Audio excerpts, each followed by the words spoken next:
Musa bir tavba qilgani kelgan bandani Robbingiz aytayapti. Nega bu tavbada ixlos bilan kelgan bandani tavba yo'lini ko'rsatmasdan unga bu rad javobini berdingiz?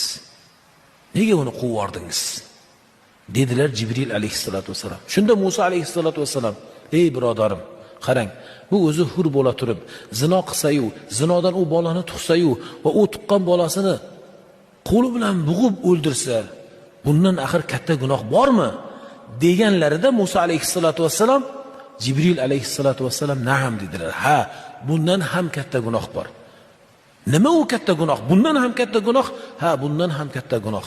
Nima u gunoh deganlarida tarikus solati amdan va mutaammida dedilar. Namozni bilib turib qazo qilsa. Namozni bilib turib qazo qilganni gunohini kattaligini ana u ayolni ishidan ham, uni amalidan ham katta gunoh dedilar.